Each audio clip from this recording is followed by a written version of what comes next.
Gurdjieff, la vida es real solo cuando yo soy. Prólogo. Yo soy. ¿En qué se ha convertido entonces esta sensación entera de la totalidad de mí mismo, que experimentaba antes cuando pronuncié estas palabras en estado de recuerdo de sí?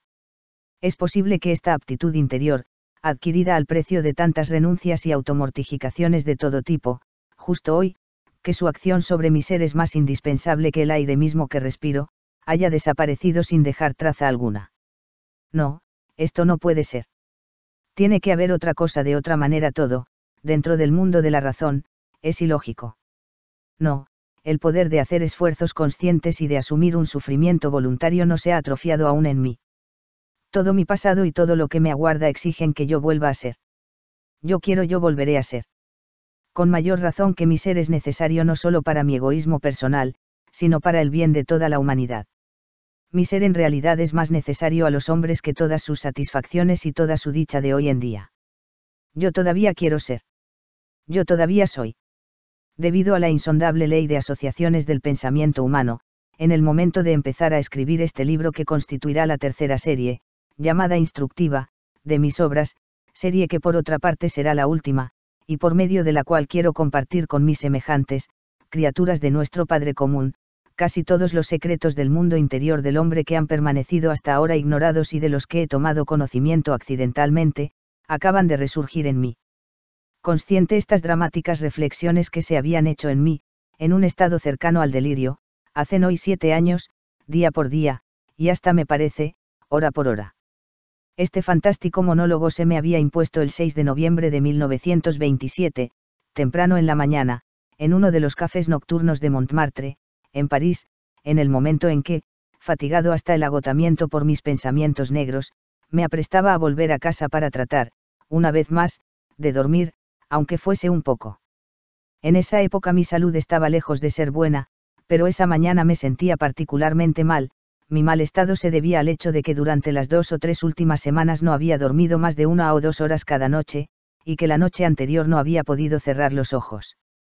La verdadera razón de estos insomnios y del desarreglo general de casi todas las funciones importantes de mi organismo se debía a oleadas ininterrumpidas de pensamientos pesados que fluían en mi consciente sobre la situación, aparentemente sin salida, en la que de repente me encontraba. A fin de explicar aunque sea aproximadamente en qué consistía esta situación sin salida, debo decir primero lo siguiente: durante más de 3 años, al someterme a una autoexigencia constante, había trabajado día y noche en los libros que me había decidido publicar. Esto me pedía un esfuerzo constante de voluntad, porque el accidente de automóvil que había sufrido justo antes de comenzar a escribir estas obras, me había puesto muy enfermo y muy débil. Por lo tanto, no había nada que me facilitara cualquier trabajo activo. Y sin embargo no me había cuidado, y, a pesar de mi estado, había trabajado intensamente, impulsado por una idea fija que se había formado en mi consciente después del accidente, desde que me había dado cuenta de la situación en la que me encontraba. Puesto que, cuando estaba pletórico de fuerza y salud, no había llegado a introducir prácticamente en la vida de los hombres las verdades que he elucidado para su bien, es necesario que, antes de mi muerte, cueste lo que cueste, llegue a hacerlo, al menos en teoría. Habiendo bosquejado a grandes rasgos durante el primer año el material destinado a publicarse, decidí escribir 3 series de libros. Con el contenido de la primera serie quería llegar a destruir las convicciones arraigadas en el consciente y en la emocionalidad de los hombres, convicciones para mí falsas, y absolutamente contrarias a la realidad. Con el contenido de la segunda serie, probar que existen otros caminos para la percepción y el conocimiento de la realidad, y señalar su dirección. Con el contenido de la tercera serie, hacer conocer las posibilidades que había descubierto para entrar en contacto con la realidad y hasta fusionarse con ella. Con esta intención, desde el segundo año me dispuse a retomar todo este material con el fin de darle una forma que fuese asequible a la comprensión general. Antes de los acontecimientos de los que estoy hablando, ya había terminado todos los libros de la primera serie y trabajaba en los de la segunda serie. Como tenía intención de publicar los libros de la primera serie a partir del año siguiente, decidí, mientras trabajaba en los libros de la segunda serie, organizar de manera regular lecturas públicas de los libros de la primera serie. Y decidí actuar así para poder darme cuenta, antes de enviar a imprimir los libros, el efecto que producirían en los hombres de diversos tipos, que pertenecían a todos los niveles de inteligencia, los diferentes fragmentos de mis obras bajo la forma que yo les había dado a fin de hacer las consiguientes revisiones. Con ese propósito, invité a mi apartamento en París a diversas personas que por su individualidad respondían al proyecto que había planeado. En su presencia entonces alguien leía en alta voz el capítulo que me proponía corregir. En esa época, mi residencia principal y la de toda mi familia estaba en Fontainebleau, pero como iba a menudo a París, estaba obligado a tener allí un apartamento. En el curso de estas reuniones, mientras observaba a estos oyentes de tipos diversos escuchando la lectura de mis obras ya listas para ser publicadas, poco a poco se estableció en mí, sin ninguna duda, la siguiente convicción: la forma adoptada para exponer mis ideas no podría ser comprendida sino por lectores que tuvieran ya un cierto conocimiento de la forma particular de mi pensar.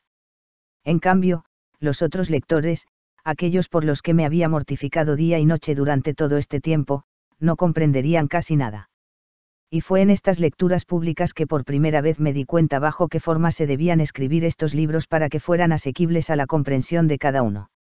Pero cuando todo esto llegó a serme claro, apareció ante mí, en toda su magnificencia, la cuestión de mi salud. Primeramente pasaron por mi consciente los siguientes pensamientos.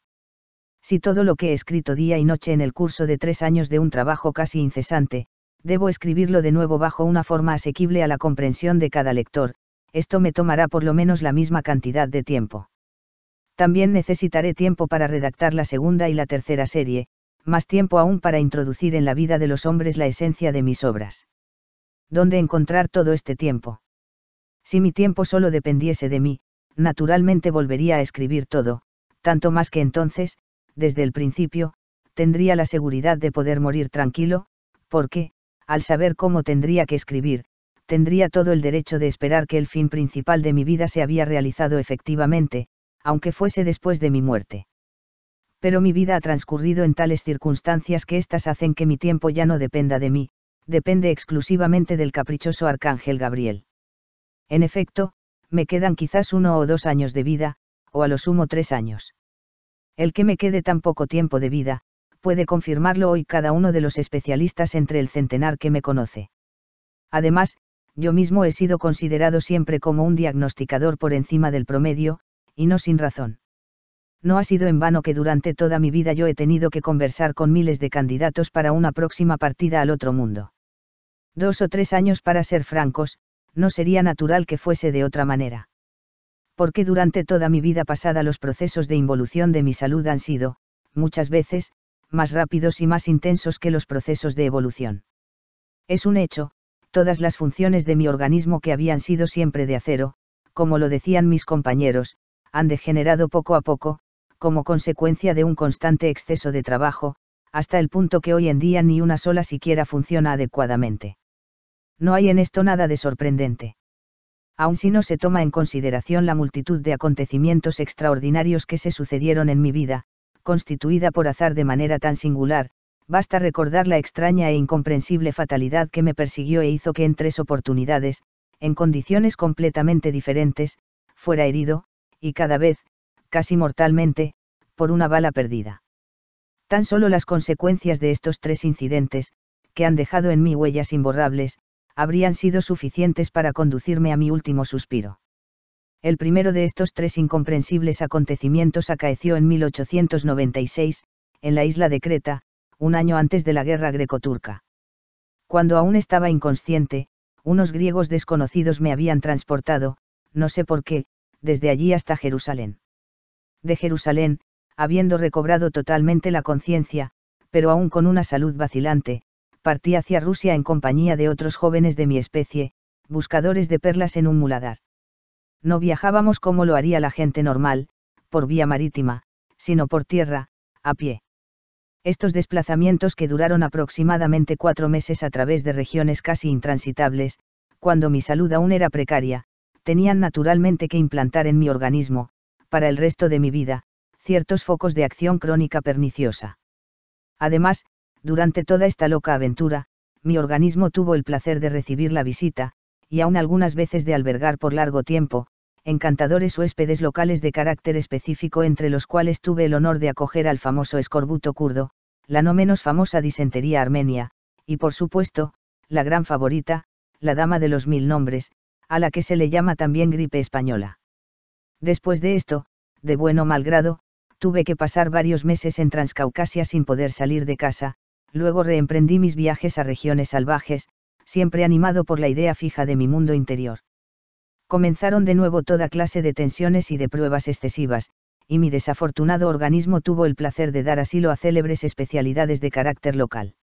Entre los numerosos nuevos visitantes figuraron esta vez los muy honorables Bedinka de Asjabad, la malaria bujariana, la hidropesía tibetana, la disentería de Beluchistán y otros convidados, que dejan para siempre por donde pasan sus tarjetas de visita. Más tarde, aunque mi organismo estuviese inmunizado contra todos estos encantos locales, sus consecuencias no se pudieron borrar totalmente, debido a la tensión constante en que vivía. De esta manera transcurrieron varios años, luego vino para mi desafortunado cuerpo físico el fatídico año de 1902 en el que fui alcanzado por una segunda bala perdida. Esto pasaba en las majestuosas montañas del Tíbet, un año antes de la guerra anglo-tibetana. Esta vez, lo que le permitió escapar a mi desdichado cuerpo físico de los golpes del destino fue la presencia de 5 buenos médicos a mi lado, 3 de formación europea y 2 especialistas en medicina tibetana, quienes me amaban sinceramente. Después de 3 o 4 meses pasados en estado inconsciente, mi vida activa recomenzó, hecha siempre de tensión física y de planificación psíquica poco ordinaria, pero un año después fue nuevamente interrumpida por un tercer golpe del destino. Esto sucedió a fines del año 1904, en Transcaucasia en la región del túnel de Chiatura. A propósito de esa tercera bala perdida, no puedo dejar de decir abiertamente aquí, para el placer de algunos de mis conocidos actuales y la molestia de los otros, que esta tercera bala me fue expedida, con toda inocencia por supuesto, por un amable guasón que pertenecía a cualquiera de los 2 grupos caídos, unos bajo las garras de la psicosis revolucionaria, los otros bajo la influencia de jefes sedientos de poder, advenedizos por azar, quienes en conjunto asentaron entonces, por supuesto, que inconscientemente, los cimientos de lo que constituye, por lo menos actualmente, la verdadera Gran Rusia. Esto ocurrió durante una escaramuza entre los llamados ejércitos rusos, compuestos sobre todo de cosacos, y los así llamados gorianos. Tomando en cuenta que después de esta tercera herida, y hasta hoy día, algunos acontecimientos de mi vida presentan entre ellos, como lo he notado recientemente, un vínculo extraño y a la vez muy definido, como si obedecieran a la misma ley física, quiero describir algunos de los más significativos. Pero volvamos un instante a ese 6 de noviembre de 1927. Habiendo dormido finalmente, me había puesto a pensar en la situación que se había creado, cuando surgió en mi consciente una idea que me pareció entonces totalmente absurda. Ahora bien, después de haber constatado inopinadamente ciertos hechos ignorados hasta entonces por mí, y al haber comprendido su sentido en el curso de estos últimos 7 años, hoy estoy completamente convencido que esta idea era justa. Cuando ocurrió esta tercera herida, yo no tenía a mi lado sino a un hombre, y este era muy débil. Como lo supe más tarde, él se dio cuenta que las condiciones circundantes corrían el riesgo de tener para mí efectos muy indeseables. A toda prisa se consiguió un burro, sobre el cual me cargó, sin conocimiento, y me internó en la montaña. Allá me instaló en la primera cueva que encontró y luego partió en busca de socorro. Terminó por encontrar a un barbero médico, y, habiendo conseguido vendajes, regresó con él tarde en la noche. No encontraron a nadie en la cueva, lo que los dejó estupefactos, porque era imposible que yo hubiese salido solo, ni que otra persona hubiese podido llegar hasta allí. En cuanto a los animales salvajes, se sabía muy bien que en esta región no había sino chivos y ovejas. Notaron huellas de sangre, pero no las pudieron seguir, habiendo caído ya la noche. Fue solo al amanecer, después de haber pasado toda la noche en búsquedas infructuosas en espesos bosques, con los nervios casi agotados, que me descubrieron entre rocas, todavía vivo, y durmiendo con un sueño aparentemente apacible. El barbero fue inmediatamente a buscar ciertas raíces con cuya ayuda me aplicó un torniquete temporal, luego le explicó a mi amigo lo que tenía que hacer y se fue de inmediato. Tarde en la noche regresó, acompañado de 2 amigos, yepsures, con una carreta tirada por 2 mulas.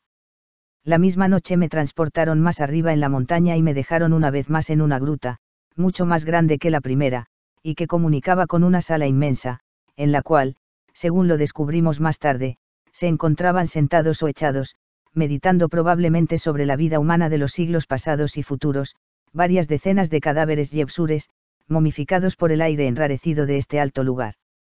En la cueva en la que me habían puesto bajo el cuidado de mi débil amigo, del barbero y de uno de los jóvenes yepsures, durante 2 semanas se trabó en mí una lucha incesante entre la vida y la muerte.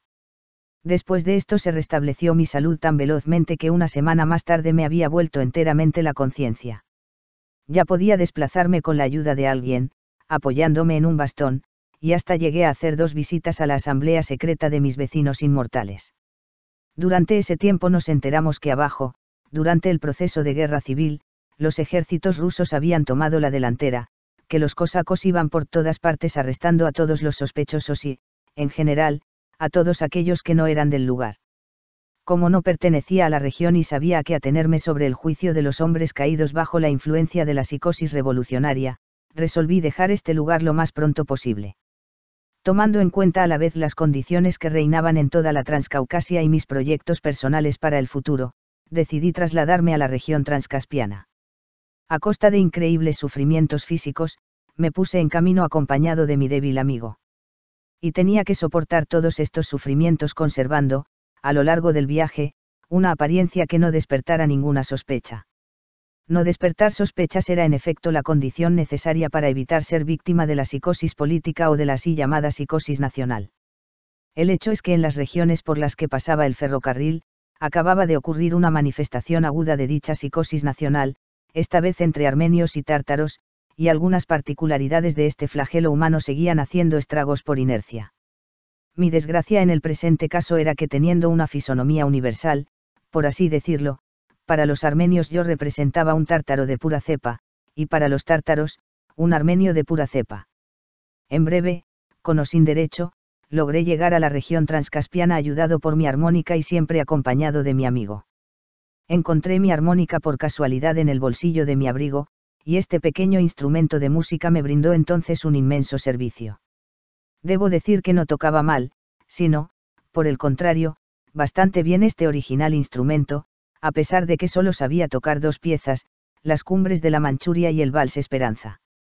Llegados a la región transcaspiana, decidimos establecemos provisionalmente en la ciudad de Asjabad. Alquilamos 2 buenas habitaciones en una casa particular rodeada de un hermoso jardín, nos instalamos, y al fin pude descansar tranquilamente. A la mañana siguiente, mi único compañero salió para ir a buscarme un medicamento a la farmacia. Espero. Mi amigo no regresa. Las horas pasan, todavía no llega. Empiezo a inquietarme, sobre todo porque sé que es la primera vez que está en esta ciudad y que aquí no conoce a nadie. Cae la noche, se agota mi paciencia. Me levanto y salgo en su búsqueda. ¿Pero dónde? Comienzo por la farmacia. No saben nada. De repente el empleado del farmacéutico que había oído mis preguntas me dijo haberse dado cuenta de que en la calle, no lejos de ahí, los gendarmes habían arrestado a un joven que esa mañana había estado en la farmacia, y se lo habían llevado a alguna parte. ¿Qué hacer? ¿Dónde ir? Aquí no conozco a nadie. Y sobre todo tengo dificultad al caminar porque estos últimos días me he agotado totalmente. Salgo de la farmacia. Ya es completamente de noche. Por suerte pasa un carruaje de alquiler vacío, lo tomo y voy al centro de la ciudad, al barrio del Bazar, donde aún hay vida después del cierre de las tiendas. Esperaba encontrar ahí, en un café o en un chaicané, a algún conocido. Avanzo con dificultad entre las callejuelas y solo veo pequeños ascanés en los cuales solo se sientan los tiquinos. Estoy cada vez más débil y comienzo a pensar que fácil podría perder el conocimiento. Me siento en la terraza del primer chaicané que encuentro y ordeno té verde. Vuelvo en mí, gracias a Dios, y mientras bebo miro a mi alrededor observando a los transeúntes a la pálida luz de un farol, me doy cuenta de un hombre alto, muy representativo, vestido a la europea con una larga barba negra. Su cara me parece conocida, lo miro fijamente. Él también me mira con atención, pero continúa su camino. Sin embargo, al alejarse, él se voltea 2 veces para mirarme. Por si acaso le grito en armenio, ¿lo conozco yo, o es usted el que me conoce a mí? Se detiene, me observa un momento y de repente exclama, ¡ah! Diablo negro, y se abalanza hacia mí. Me basta escuchar su voz para reconocerlo inmediatamente. Era uno de mis lejanos parientes, empleado anteriormente como intérprete en la gendarmería de mi pueblo. Sabía que había sido enviado a la región transcaspiana hace varios años, pero no sabía a qué lugar. Sabía también que había sido exilado porque se había llevado a la amante del comandante de la gendarmería. Imagínense ustedes mi alegría al tener este encuentro. No perderé tiempo tratando de hablar acerca de lo que decimos mientras bebimos nuestro té verde en la terraza del pequeño Chaicané. Solamente diré que a la mañana siguiente mi pariente lejano, ex-intérprete en la gendarmería, vino a mi casa acompañado de un compañero, oficial subalterno de policía. En primer lugar me dijeron que mi amigo no tenía nada serio que temer. Solo había sido arrestado por ser la primera vez que estaba aquí y nadie lo conocía. Y como estábamos rodeados de revolucionarios peligrosos, era necesario precisar su identidad. No es complicado, dijeron en tono de broma. Se escribirá al lugar en donde se le otorgó su pasaporte y se ordenará una averiguación sobre sus tendencias políticas. Y si mientras tanto se debe distraer con las pulgas y chinches, ¿por qué no? Esto aún le hará un grandísimo bien para su vida futura. Luego, haciendo una parte, mi pariente me susurró con aire preocupado que mi nombre figuraba en la lista de los indeseables susceptibles de turbar la tranquilidad de ciertos habitués de los lugares frívolos de Montmartre. Este nuevo dato, ligado a ciertas consideraciones de otro tipo, me incitó a dejar este lugar lo más pronto posible, sin tomar en cuenta mi salud aún bastante delicada. De cualquier forma no había nada que yo pudiera hacer por mi amigo. La misma noche partí, solo, con una suma muy limitada de dinero, dirigiéndome al Asia Central. Después de haber superado obstáculos de toda clase, al precio de esfuerzos increíbles, llegué a la ciudad de En-i-Sar, en el antiguo Turquestán chino. Después que viejos amigos me proveyeron de dinero, me puse en camino para volver a encontrar un lugar donde había ya permanecido 2 años antes, a fin de restablecer mi salud comprometida por la herida que me hizo la segunda bala perdida. Este lugar, situado en la extremidad suroeste del desierto de Gobi, es a mi parecer la parte más fértil de toda la superficie de nuestra tierra. En cuanto al aire de esta región y a sus cualidades beneficiosas para todo lo que respira, no lo hubiera llamado en otra forma que soplo del purgatorio. Purgatorio, porque si el paraíso y el infierno realmente existen y emiten radiaciones, el aire, entre estas dos fuentes, debe ser de hecho similar al de aquel. Por aquí un terreno que derrama como desde un cuerno de abundancia todas las especies de la flora, de la fauna y de la foscalia terrestre. Y por allá, justo al lado de esta tierra fértil, una superficie de varios miles de kilómetros cuadrados que representa un verdadero infierno, y donde no solo nada crece, sino donde todo lo que viene de otra parte se destruye de inmediato hasta el punto de no dejar traza alguna. Es aquí, sobre este singular pequeño pedazo de tierra firme de la superficie de nuestro planeta, donde el aire, es decir, nuestro segundo alimento, surge y se transforma en la esfera de las radiaciones del paraíso y del infierno, que se inició en mí, hacia el final de mi primera estadía, en una situación de semidelirio, este debate interior que, como ya lo dije, debía hacer brotar en mi consciente, el 6 de noviembre de 1927 en la noche, una idea que me pareció al principio totalmente absurda. Fui transportado allí sin conocimiento, después de haber sido herido por segunda vez por una bala perdida en las montañas del Tíbet. Tenía entonces a mi lado numerosos amigos, entre los cuales los 5 médicos de los que ya hablé. Cuando comencé a restablecerme, se dispersaron poco a poco y quedé solo con un tibetano y un joven karakirguiz. Lejos de todo, cuidado por estos 2 hombres compasivos que me velaban como lo hubiera hecho una madre, y nutrido por este aire purificador, en 6 semanas ya estaba en pie listo para dejar en cualquier momento este lugar providencial.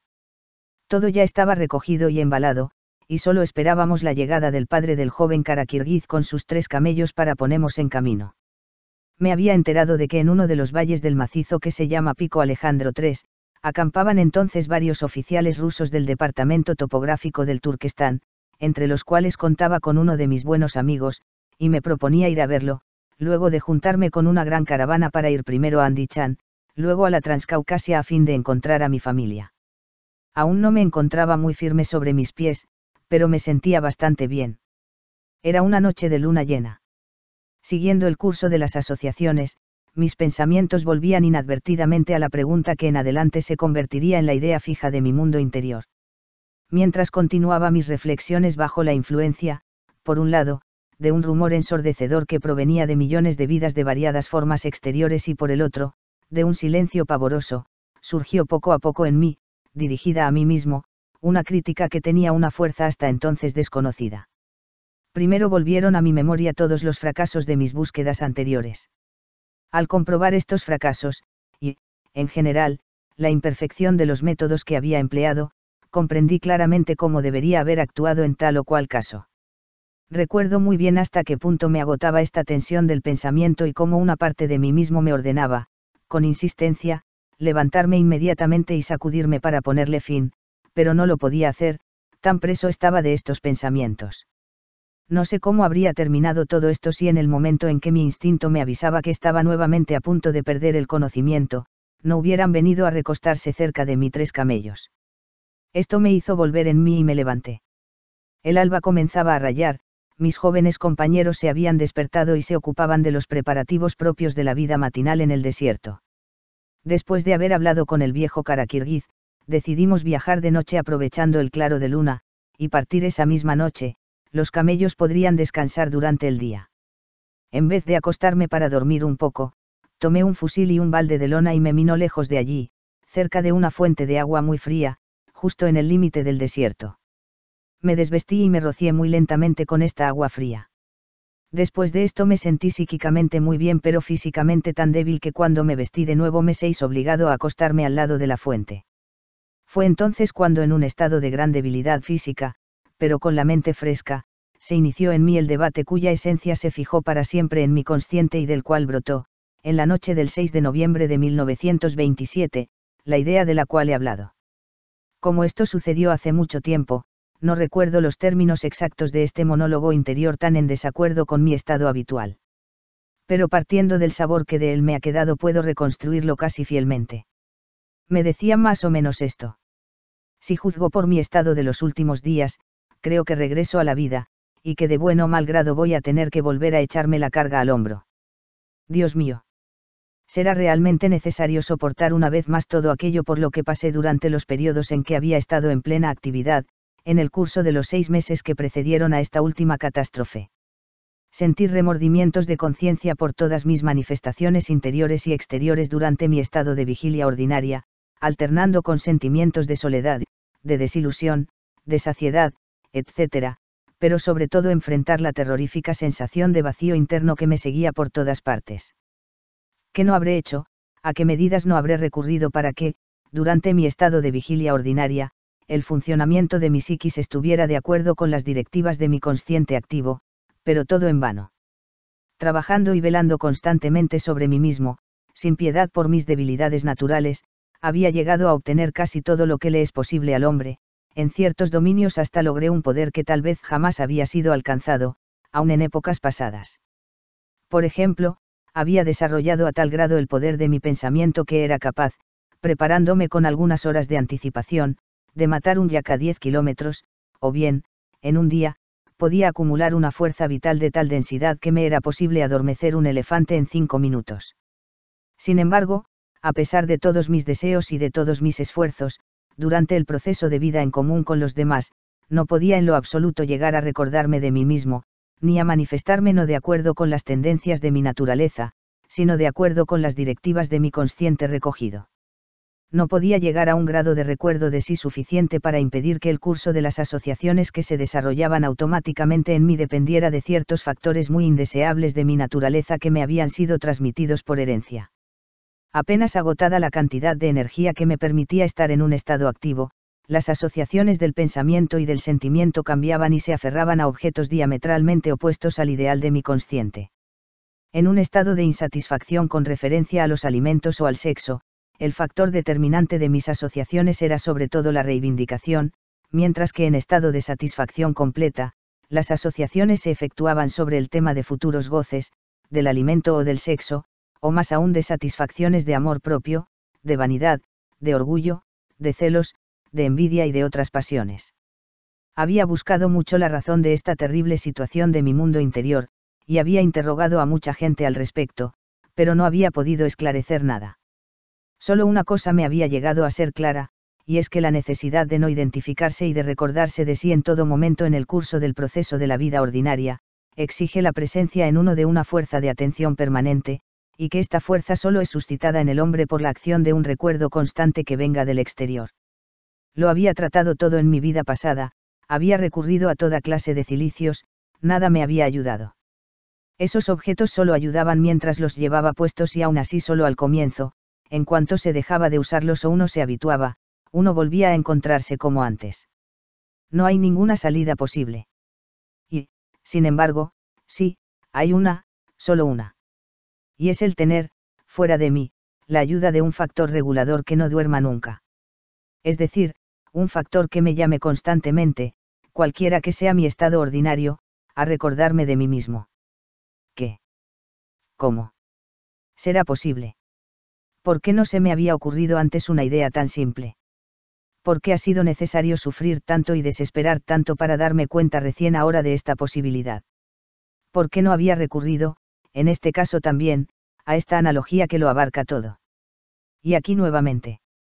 Dios de nuevo, Dios. Él solo. Por todas partes Él, y todo está ligado a Él. Es cierto que yo soy un hombre y no un animal, aunque existo en el mismo ambiente cósmico que todas las criaturas. Por algo ha de ser que desde las primeras épocas de la humanidad se ha dicho y afirmado por todas las religiones, que el hombre, a diferencia de otras formas exteriores de vida animal, ha sido creado por Dios a su imagen. A su imagen quiere decir que en su previsión, Él le ha dado a nuestra presencia general una estructura que tiene la posibilidad de engendrar y de manifestar las propiedades que Él tiene en sí mismo. Él es Dios y, por consiguiente, también yo soy Dios. La única diferencia entre Él y yo debe ser, y es naturalmente, una diferencia de escala.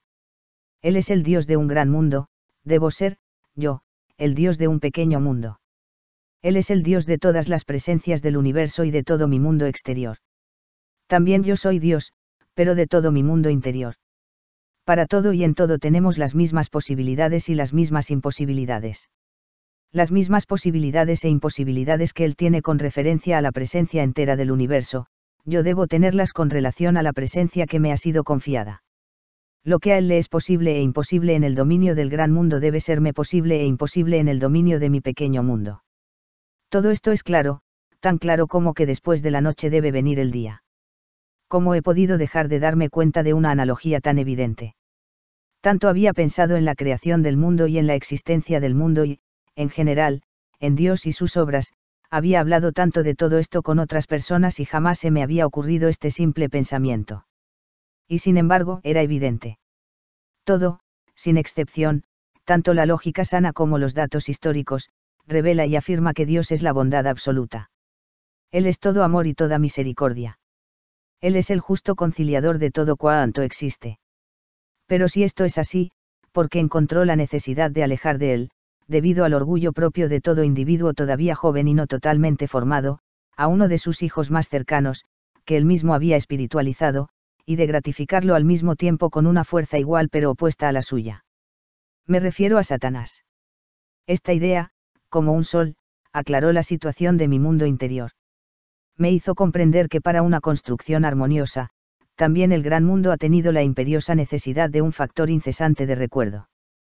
Por esta razón, nuestro Creador mismo se vio obligado, en nombre de todo lo que Él había creado, a poner en esta situación terrible, objetivamente hablando, a uno de sus bien amados hijos. Por consiguiente, ahora también yo debo hacer de uno de los factores favoritos de los que dispongo, una fuente análoga de recuerdo constante para mi pequeño mundo interior. Surge ahora la pregunta. ¿Hay algo, en mi presencia general, que pueda, si la aíslo de mí, recordarme a mí mismo sin cesar, cualquiera que sea mi estado? A fuerza de reflexionar llegué a la conclusión que si cesaba intencionalmente de emplear el poder excepcional que poseía y que había desarrollado conscientemente, esto debería constituir, fuera de mí, una fuente que me recordaría constantemente de mí mismo. Sí, dejar de emplear el poder que proviene de la fuerza del Gamblezoino, como se le llama también, el poder de la telepatía y el hipnotismo. Y los resultados serán los que espero, lo sé, porque, gracias a esta propiedad que se había arraigado en mi naturaleza y funcionaba automáticamente, el éxito creciente de mi vida ordinaria, sobre todo durante los 2 últimos años, había desarrollado en mí una cantidad de vicios y de debilidades que, según toda verosimilitud, se quedarían en mí para siempre. Por consiguiente, si me privaba conscientemente de este don de mi naturaleza, su ausencia se haría sentir siempre y en todo. Hago el juramento de recordarme de no hacer uso jamás del poder que poseo, y de esta manera negarme la satisfacción de la mayoría de mis vicios. De manera que, quiéralo o no, estaré llamado sin cesar a recordarme de mí mismo. Mientras viva jamás olvidaré el último día que pasé en ese lugar, cuando se hizo en mí el razonamiento que condujo a estas conclusiones. Desde que tomé conciencia de todo el alcance de esta idea, me pareció que había nacido de nuevo, me levanté de un salto y sin darme cuenta de lo que hacía me puse a correr alrededor de la fuente como un joven ternero. Debo agregar que al hacer ante mi propia esencia el juramento de no utilizar este poder, había hecho una excepción para todos los casos en que su empleo fuera necesario para fines científicos. Por ejemplo, me interesaba mucho entonces y, por cierto, me sigue interesando ahora, la posibilidad de aumentar varios miles de veces la visibilidad de las concentraciones cósmicas lejanas por medio de las facultades propias de los médiums, así como la posibilidad de curar el cáncer por medio del magnetismo. Todo esto había ocurrido 2 años antes de mi segunda estadía en este lugar. Al término de esta segunda estadía, gracias a una reflexión enteramente libre, es decir, una reflexión no influenciada por las artimañas automáticas de otros hombres, la meta esencial de mi vida interior se presentó ante mí bajo 2 aspectos bien determinados. Hasta entonces, las fuerzas de mi mundo interior habían estado concentradas únicamente sobre el deseo irresistible de penetrar y de comprender enteramente el sentido y la meta de la vida humana. Todo aquello hacia lo que me esforzaba en la vida, todos mis fracasos y todos mis logros estaban ligados a esta meta única de mi mundo interior. Hasta mi tendencia a viajar siempre, a encontrarme donde quiera se produjese, en el proceso de la vida colectiva, acontecimientos tan significativos como guerras, revoluciones, guerras civiles, etc., se referían a esta meta única. Durante estos acontecimientos, dada la intensidad de las manifestaciones humanas, recogía bajo una forma muy condensada el material necesario para profundizar de manera más eficaz el problema que me ocupaba.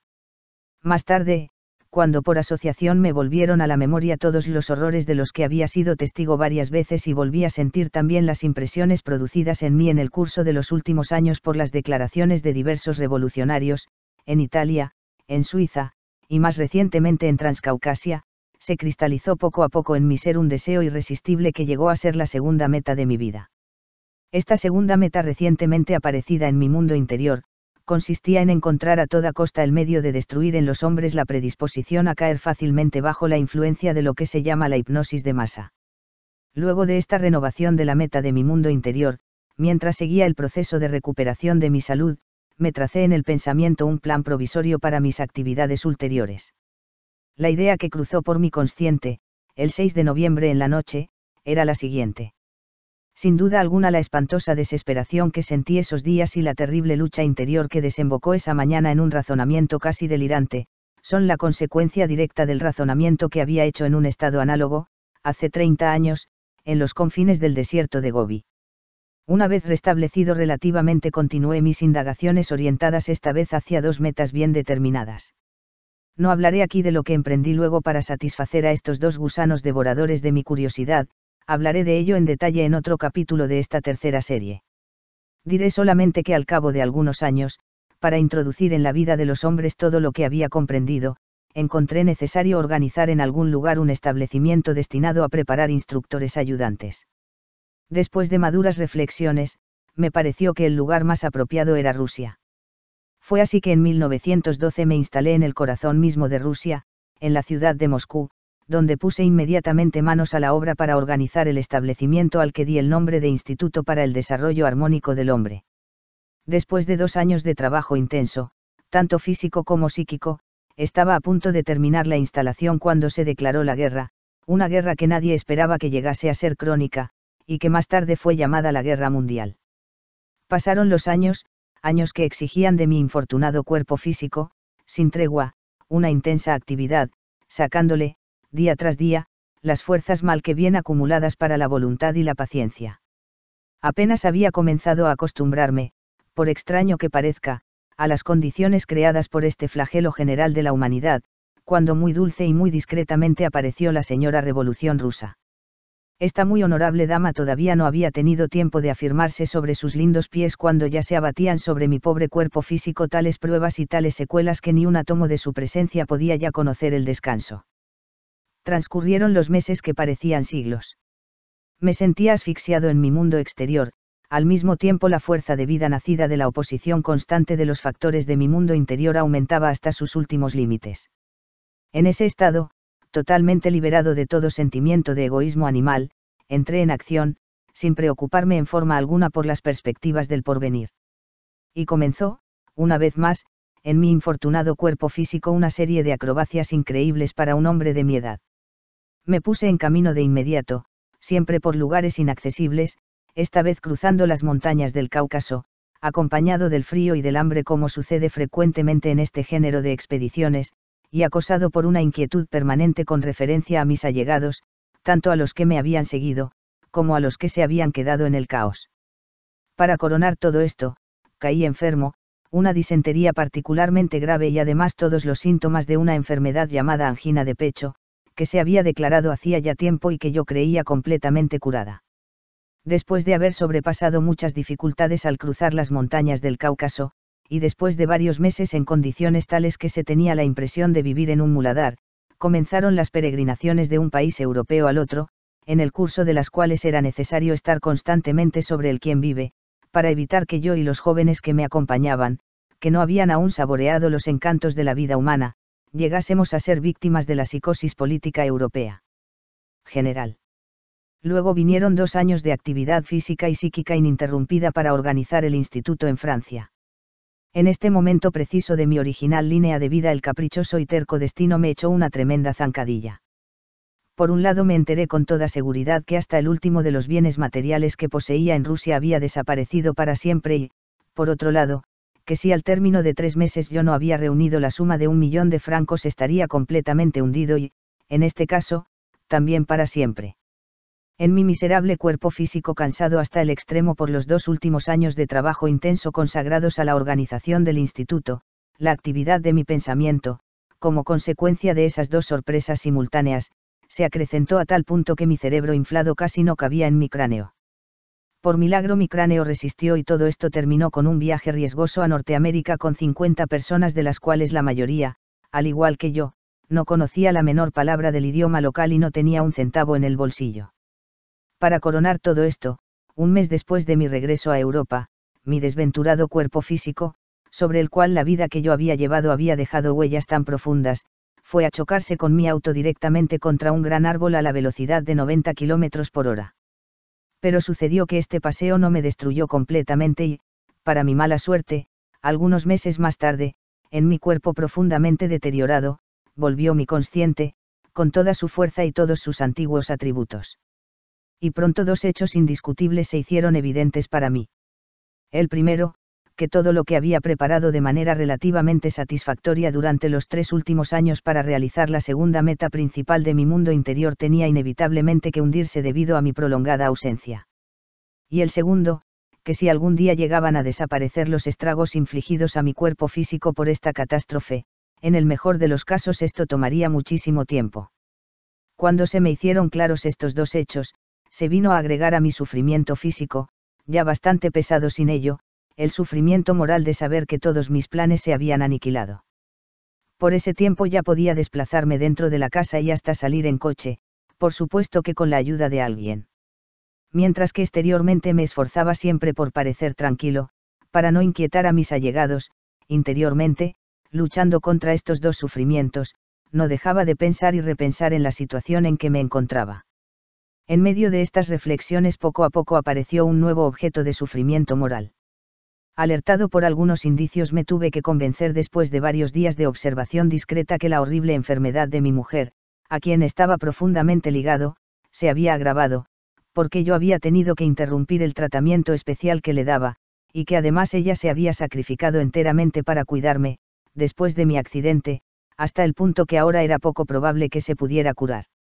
Por otra parte, los médicos que trataban a mi madre y que a menudo venían a verme como viejos amigos y compañeros me decían que su enfermedad crónica al hígado progresaba día a día. Deseché intencionalmente de mi pensamiento todo lo que me recordara las causas de estos nuevos sufrimientos morales, porque la conciencia de mi propia debilidad me hacía ver claramente mi impotencia y concentré voluntariamente toda mi atención sobre la situación que constituía mi primer objeto de sufrimiento moral y sobre las consecuencias resultantes.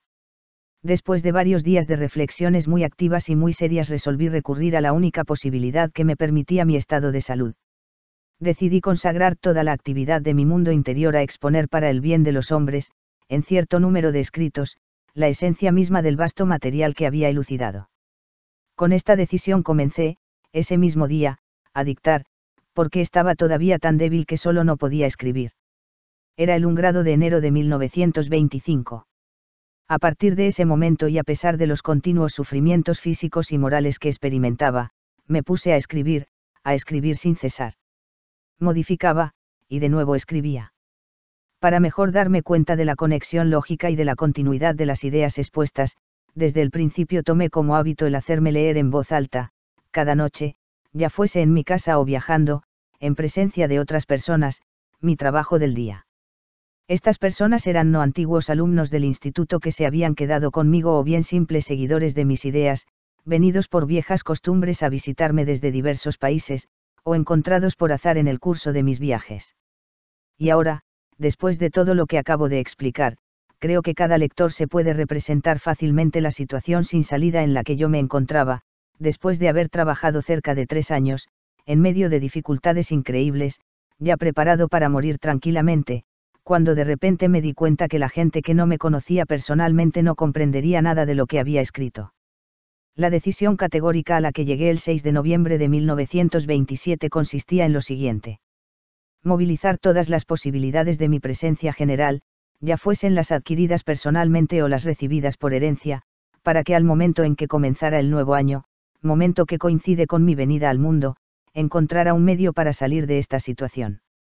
Y si no llegaba a encontrarlo, la última noche del año me pondría a destruir todos mis escritos, calculando el tiempo de tal manera que, a la medianoche, llegado a la última página, me destruyese yo también. Así pues, a partir del 6 de noviembre, al mismo tiempo que me aplicaba a vivir y a trabajar como antes, a fin de que mi insólito estado pasase inadvertido a los ojos de los que me rodeaban, mantuve mi pensamiento sobre el único asunto que me importaba. Y mi concentración intencional sobre este tema era tan fuerte que después de 1 o 2 días todos mis pensamientos automáticos comenzaron a fluir por sí mismos exclusivamente en esta dirección. El tiempo pasaba. Se acercaban las fiestas de Navidad. Absorbido día y noche por estos pensamientos, adelgazaba y me debilitaba progresivamente, tanto es así que inopinadamente reaparecieron en mí las consecuencias de enfermedades que había sufrido mucho tiempo antes. Me acuerdo muy bien de un día en que, fatigado hasta el agotamiento después de un descenso vertiginoso en coche a través de un paso cubierto de hielo de los Pirineos, estaba sentado en un pequeño café de pueblo y con ansiedad me hacía la siguiente pregunta. ¿Qué debo hacer entonces para estar yo mismo satisfecho de mis escritos y, por otra parte, asegurarme de que se creen condiciones enteramente adecuadas para su difusión?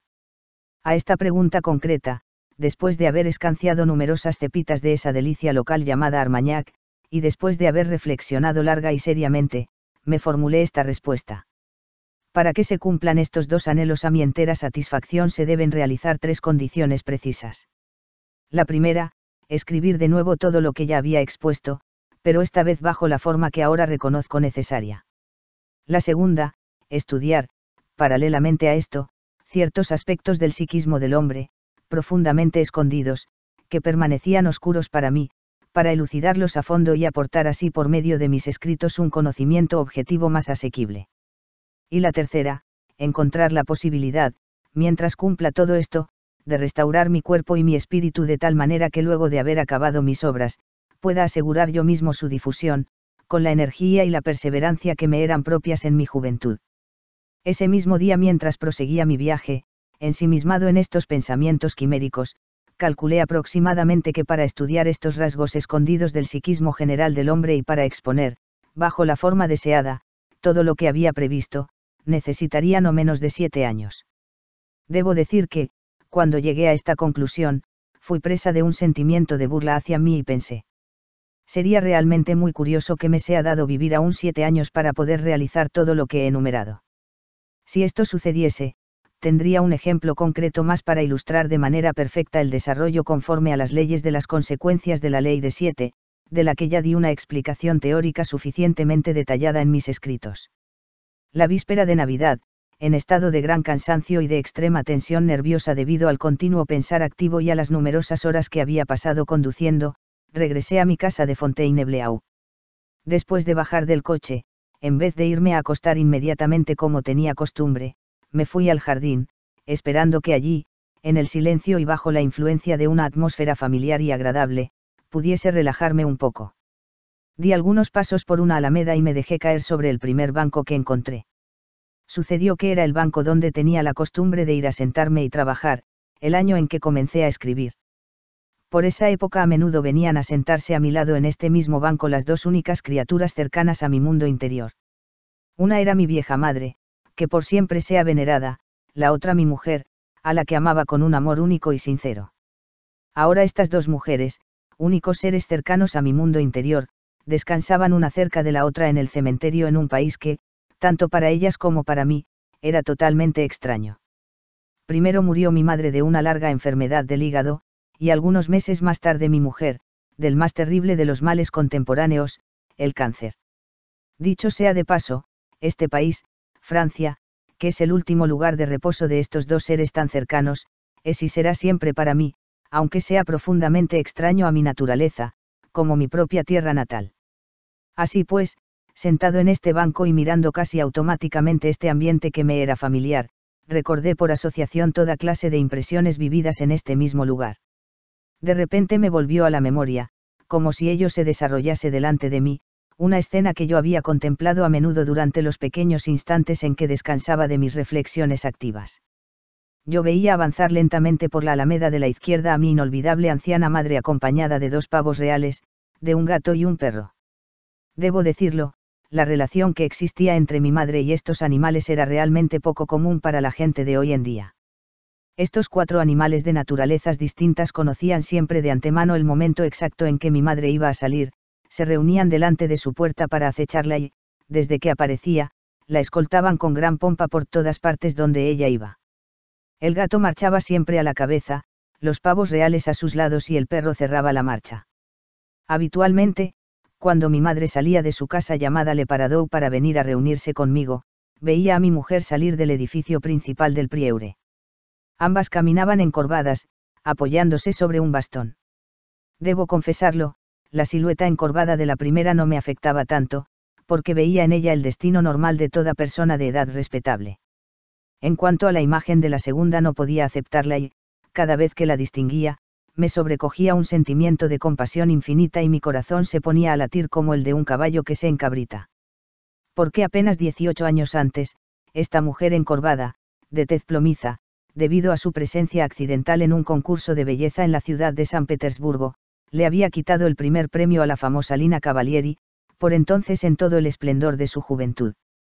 Siempre sentado en mi banco y dejando correr sin trabas el flujo de pensamientos automáticos asociados a la presencia en este lugar de estas dos mujeres que me eran queridas, recordé y percibí el mismo sentimiento de ternura que muy a menudo me había invadido al escucharlas hablar juntas. Las volví a ver sentadas a mi lado, una al derecho, la otra al izquierdo, muy cercanas, manteniéndose muy tranquilas para no estorbarme, pero apenas me sumergía en mi trabajo y me inclinaba sobre mi cuaderno ellas cuchicheaban entre sí a mis espaldas. Y era ese cuchicheo y su evidente connivencia lo que provocaba siempre en mí este sentimiento de ternura. De hecho mi madre no conocía ni una sola palabra de la lengua que hablaba mi mujer y por su parte mi mujer no conocía una sola palabra de la lengua que hablaba mi madre. A pesar de esto, ellas intercambiaban sus opiniones sobre lo que pasaba a su alrededor y hasta habían podido, en muy poco tiempo, contarse toda la historia de su vida. Movidas de un amor hacia la misma persona que era el centro de gravedad de su ser, rápidamente se habían inventado un dialecto muy original a partir de consonancias que provenían de lenguas diferentes. Mientras aún estaba impregnado de este sentimiento, inadvertidamente mis pensamientos retomaron al asunto que me había torturado este último tiempo. Mientras reflexionaba me levanté para regresar porque comenzaba a hacer frío. Di algunos pasos y de repente me cruzó una idea que se impuso en mí bajo la forma siguiente. Durante el periodo que he consagrado a escribir, mi facultad de trabajo y su productividad han sido siempre directamente proporcionales a la duración y al poder de comprobación, por mi pensamiento activo, de mis sufrimientos automáticos, es decir, soportados pasivamente, en relación con estos dos seres que me eran queridos. En efecto, desde el principio, Cuando, en un estado de gran agotamiento físico, había comenzado a escribir, ya me había dado perfecta cuenta del estado desesperado de su salud y de la inminencia de sus muertes. Tan pronto mi pensamiento activo, dirigido hacia mis escritos, se debilitaba, de inmediato todas las partes espiritualizadas de mi presencia eran invadidas por asociaciones respecto a ellas.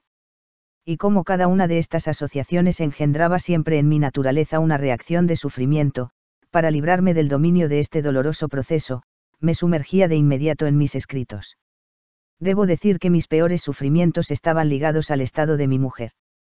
Y, como lo comprendo ahora, estos provenían en gran parte de mi irreductible rebeldía contra lo que estimaba ser un acto arbitrario e injusto del destino. Yo, que hasta entonces era considerado por mucha gente, y puede ser que aún lo siga siendo hoy en día, quién sabe, como el único hombre sobre la tierra capaz de curar completamente esta clase de enfermedad, me encontré impedido, debido a mi propia debilidad, de ejercer este poder en provecho de mi mujer. Dicho sea de paso, la afirmación que acabo de hacer será fácilmente comprendida y aceptada por cualquiera que quiera enterarse del capítulo de mis obras consagrado a la ley de las vibraciones. Presa de estos sentimientos violentos y de estos pensamientos tumultuosos, dejé el parque, tambaleándome como si hubiera bebido, y mal que bien llegué hasta mi recámara. Me acosté en mi cama sin desvestirme y, lo que no me ocurría nunca, caí de inmediato en un sueño que duró toda la noche. Al día siguiente, al despertarme, me volvió a la memoria la comprobación que había hecho en el parque. Me puse a rememorarlo todo y a compararlo todo. Y llegué a la conclusión definitiva que, durante estos primeros años de mi actividad de escritor, mi capacidad de trabajo, así como la calidad y la cantidad del material elaborado, correspondían estrictamente a la duración y a la intensidad del contacto entre mi consciente y el sufrimiento que sentía por mi madre y mi mujer. Mi facultad de trabajo durante este periodo había sido fenomenal, había emborronado millares y millares de páginas y había tocado casi todas las cuestiones que en general pueden surgir en el pensamiento de un hombre. La comprobación de este hecho, con la mente en calma, me dejó perplejo. Y esto, porque yo ya sabía, gracias a múltiples experiencias personales, que si en realidad le es posible al hombre alcanzar una meta que se ha impuesto intencionalmente, no puede hacerlo sino por medio del sufrimiento y solo del sufrimiento voluntario. Ahora bien, en el presente caso, esta posibilidad objetiva sin duda no se había podido realizar, dado que yo no sufría voluntariamente. Yo sufría involuntariamente y este proceso automático se desarrollaba en mí de acuerdo con mi tipo, es decir, de acuerdo a los elementos que me habían sido transmitidos por herencia y a los factores psíquicos accidentales que correspondían a tal manifestación. El interés que surgió en mi ser, esa misma mañana, fue de tal intensidad, que la sed visceral que me poseía por encontrar a cualquier precio una salida a mi situación desapareció por completo, para dar lugar al deseo irresistible de comprender la razón de ser de todo esto, es decir, de comprender por qué y cómo mi sufrimiento automático había podido ayudar a reforzar mi capacidad de trabajo. El resultado benéfico que me aportó esta revolución de mi mundo interior fue que a partir de ese momento volví a ser capaz de pensar libremente, sin la interferencia de ningún sentimiento parcial. Bajo la influencia de estas libres reflexiones, de noche, mientras observaba la alegría desbordante de los niños alrededor del árbol de Navidad, surgió en mí, como por sí sola, la certeza instintiva de poder realizar plenamente las tres tareas que me eran indispensables por medio de la fuerza producida por la lucha de mi mundo interior, esta fuerza que nace en todo hombre de la fricción continua entre su consciente y las experiencias automáticamente vividas por su naturaleza. Recuerdo muy bien cómo esta convicción llenó mi ser por entero de un extraño sentimiento de alegría tal como no lo había sentido nunca. Al mismo tiempo me fue dado, sin ninguna manipulación de mi parte, conocer un estado de recuerdo de sí de una plenitud desconocida hasta entonces. Apenas terminó la fiesta me retiré a mi recámara y me encerré allí, por supuesto después de haberme asegurado que tendría café en abundancia, y me puse a reflexionar muy seriamente en la tarea que me esperaba. Y en la noche, después de largas deliberaciones interiores, tomé la siguiente decisión. Retomar en su totalidad a partir del 1 grado de enero todo lo que había resuelto exponer, pero dedicándole solo la mitad de mi estado de vigilia. En cuanto a la otra mitad de mi tiempo reservarla exclusivamente, hasta el día de San Jorge, para elucidar los medios prácticos de realizar mi proyecto y para establecer un plan general de todo lo que me quedaba por cumplir. Me puse a trabajar desde el 1 grado de enero, ya no todo el día como antes, sino a horas precisas de la mañana y de la tarde, el resto del tiempo lo dediqué a escribir cartas de orden práctico o a elaborar, tomando como base ciertas leyes psicológicas y fisiológicas bien conocidas por mí, diversos detalles de mi programa. Las conclusiones a las que me llevaron estas reflexiones en el curso de las 2 semanas que siguieron me decidieron a renunciar a hacer un programa detallado para el resto de mi vida y, en cambio, establecer uno que sería renovado cada 3 meses. Una vez, cada 3 meses, me pondría intencionalmente en un estado llamado todos cerebros equilibrados y examinaría el conjunto de las condiciones ofrecidas por la vida circundante y aquellas que podrían ocurrir según la teoría de las probabilidades, para poner en pie el programa detallado de los 3 meses siguientes. La víspera de San Jorge 1928, conforme a todas mis conclusiones, resolví introducir en mi vida, paralelamente al cumplimiento de este programa, las 3 exigencias siguientes. La primera, al inicio de toda acción que se refiera a una de las 3 tareas que me había fijado y, varias veces durante su desarrollo, estimular artificialmente en mí 3 impulsos bien definidos: el impulso de perseverancia en lo que concierne a mi tarea de escritor, el impulso de paciencia en lo que concierne a mi tarea de estudiar los rasgos escondidos del psiquismo del hombre, y, finalmente, el impulso de sufrimiento aceptado ante las pruebas automáticamente soportadas en lo que concierne al restablecimiento de mi organismo. La segunda exigencia consistía en lo siguiente. Cualquiera que fuese la persona que yo encontrara, fuese por negocios o por cualquier otra razón, que la conociera desde hace tiempo o no, y cualquiera que fuese su nivel social, descubrir de inmediato su callo más sensible y pisarlo sin vacilación. Y la tercera, por una parte no negarle nada a mi cuerpo físico, sobre todo en cuanto a alimento, pero por otra parte, después de haberle dado satisfacción durante cierto tiempo, suscitar en mí, durante un tiempo igual, un impulso de compasión por aquellos que no tienen las mismas posibilidades y un deseo de ayudarlos. Además, estas 3 exigencias que acabo de enunciar y que sirvieron de principio para todas mis actividades intencionales, las había combinado de manera de responder al mismo tiempo a varios fines absolutamente diferentes. Por otra parte, volveré a esto, entre otras cosas, en uno de los capítulos siguientes, pero quiero ahora hablar de inmediato de un pequeño hecho cuya constatación jugó un papel importante en la forma en que iba a combinar entre sí estas exigencias. Recordé este hecho un día en que reflexionaba sobre la estructura y el funcionamiento del sistema nervioso del hombre. En el curso de mi gran enfermedad debido al accidente de automóvil, a partir del momento en que, habiendo regresado mi conciencia mientras que mi cuerpo estaba todavía reducido a la impotencia, comencé a recibir la visita de diversos amigos y conocidos, y comprobé, después de su partida, que durante varias horas, ya sea que me hubieran hablado o que se hubieran quedado sin decir nada a mi lado, yo me sentía realmente muy mal. Sus demostraciones de sincera simpatía producían cada vez sobre mí el siguiente efecto: han venido, me han chupado como vampiros, y se han largado. Era pues el 6 de mayo de 1928, día de San Jorge ruso. Según la costumbre establecida para ese día, me había hecho cargo de la felicidad de numerosas sanguijuelas, dicho de otra manera, había tenido muchos invitados a mi mesa. Tal vez no sería inútil el mencionar aquí que debido a cierto comportamiento de uno de mis allegados, con motivo de esta fiesta, tomé la resolución de alejar de mi vista en lo sucesivo, bajo diversos pretextos justificados, a todos aquellos que de una manera u otra me hicieran la vida demasiado cómoda. Llegada la noche me encerré en mi recámara y decidí, por fidelidad a ciertos principios, no emprender nada del programa que yo había determinado antes de haber prestado juramento a su respecto. Después de haberme preparado para alcanzar el estado necesario, pronuncié ante mi esencia un voto solemne. Han transcurrido 7 años desde entonces. A fin de alcanzar las metas que me había fijado, he obedecido sin flaquear, durante todo este periodo, a numerosas exigencias especiales de duración variable referentes tanto a mi mundo interior como a mi mundo exterior. Me las imponía, las cambiaba, las volvía a cambiar o las abandonaba completamente, siempre según las circunstancias, previstas o imprevistas, de mi vida ordinaria, y según las nuevas ideas y las nuevas aspiraciones que surgían en mí a medida que escribía. Hoy es el 2 de abril de 1935, y el último plazo para introducir intencionalmente nuevas exigencias en mi vida, con el fin de llevar a cabo las 3 tareas fundamentales de las que he hablado, terminará el próximo 6 de mayo de este mismo año. Durante estos 7 años, por una proeza poco común, yo he cumplido de manera más que satisfactoria lo que sigue. Primero, de 3 opúsculos he sacado 10 gruesos volúmenes.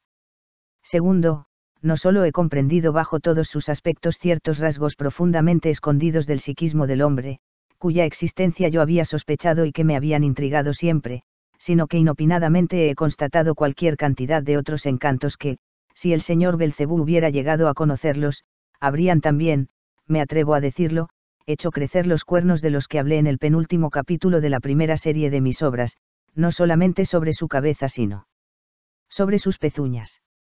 Tercero, hoy en día mi salud es tal que, como lo pueden ver, no solamente estoy vivo, escribiendo un libro ultrafantástico, sino que tengo la firme intención de sobrevivir a todos mis enemigos conscientes, pasados, presentes y futuros.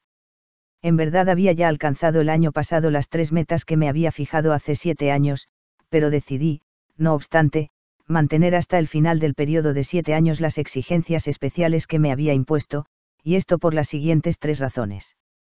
En primer lugar, no estaba todavía satisfecho de los resultados correspondientes a mi tercera meta en el sentido de que continuaba sintiendo, con los cambios de tiempo, serios dolores reumáticos.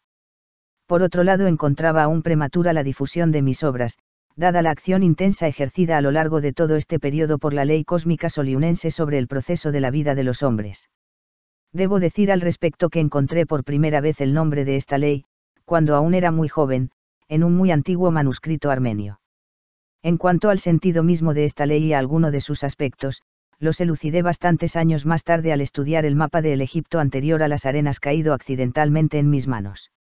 Ya he hablado de ciertas particularidades de esta ley cósmica, bien conocida de antaño, en el segundo libro de la primera serie de mis obras en el capítulo titulado Rusia.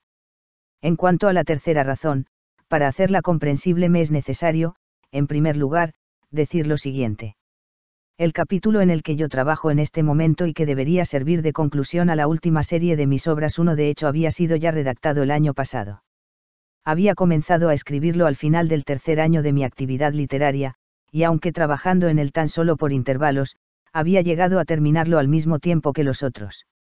Ahora bien, este capítulo que debía servir de ajuste final de mi obra y que me había costado tantos esfuerzos, tanto dinero y tantas experiencias dolorosas, me sé forzado a destruirlo en su totalidad, prácticamente el mismo día en que lo terminé, y destruí así no solo el capítulo sino incluso todo lo que había preparado para expresar el espíritu íntimo de su esencia.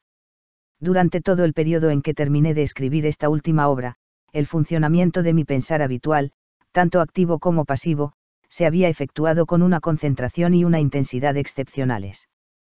Con mi pensar activo ponía lo que se llama el último retoque a este texto, tan importante para el conjunto de mi obra, mientras que mi pensar pasivo se centraba en transformar todo el material de experiencias que me permitió más que cualquier otra cosa recuperar la salud ideal de la que gozo hoy en día.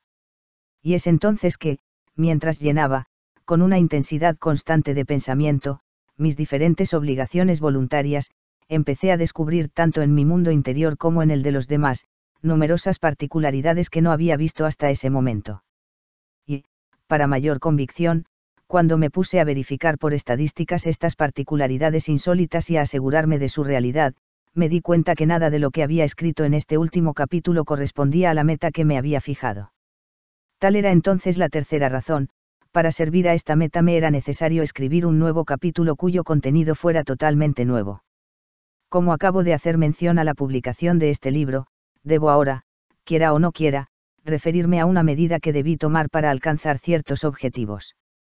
Para hablar con claridad me es necesario citar aquí el conjunto de las formulaciones relativas a los fenómenos y a las leyes recientemente llegadas al conocimiento de los hombres contemporáneos por intermedio de lo que se llama radiografía, telepatía, telepsía, etc., y exponer en su totalidad la ciencia de la magia blanca y de la magia negra. Y como esto es evidentemente imposible, me limitaré a decir lo siguiente. Hace 3 años, al surgir simultáneamente 3 graves acontecimientos, que constituyen para mi trabajo obstáculos insuperables por los medios ordinarios, me seis obligado, para acabar con estos huéspedes indeseables, a tomar entre otras medidas inusitadas en la vida corriente, la de escribir un libro pequeño con el título, Teheral grados Fahrenheit Coming Out. Lo escribí especialmente para ciertas personas consideradas desde mucho tiempo como seguidores de mis ideas o que durante la existencia de mi instituto fueron alumnos en una u otra de sus ramas especiales. Este folleto fue impreso en 9 idiomas, con un tiraje de 1000 ejemplares en cada uno de ellos. Aunque se tomaron las previsiones para evitar que cayera en manos de personas que no me conocían, las mismas fueron en vano, a tal punto que hoy en día, por desgracia, centenares de ejemplares aún circulan. Ante este estado de cosas considero mi deber el darles este consejo. Si ustedes no han leído aún Teheral grados Fahrenheit Coming Out, bendigan su buena suerte, y no lo lean. No estaría de más agregar aquí, para satisfacer enteramente las exigencias de mi tercera meta fundamental, que durante todo el último año incluso dejé de escribir. Y no solamente dejé de escribir, sino que durante todo este periodo me esforcé en impedirme, al precio de una gran lucha interior, en todo lo posible el desarrollo de un pensar activo, sea cual fuere. Apelé a este recurso verdaderamente bárbaro de modo que los sufrimientos automáticamente experimentados, gracias a los cuales he podido alcanzar mi meta, operaran en mí de manera más eficaz. Mi último viaje a Norteamérica lo había emprendido justamente con este fin. En efecto, después del accidente terrible de automóvil del que fui víctima, como ya solo trataba con norteamericanos y mis relaciones de estos últimos 10 años se encontraban casi todas en los Estados Unidos, no tenía necesidad de acudir a recursos especiales por disponer siempre allá de todo tipo de tierra fértil y caldo de cultivo, con el propósito de sembrar en él gérmenes divinos susceptibles de generar factores benéficos para mi ser.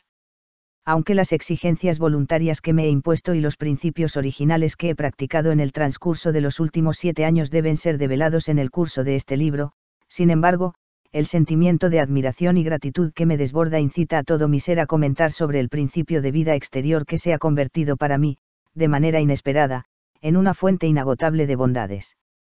Quiero hablar del principio que ya he definido en estos términos, pisarles a todos los que encuentre el callo más sensible.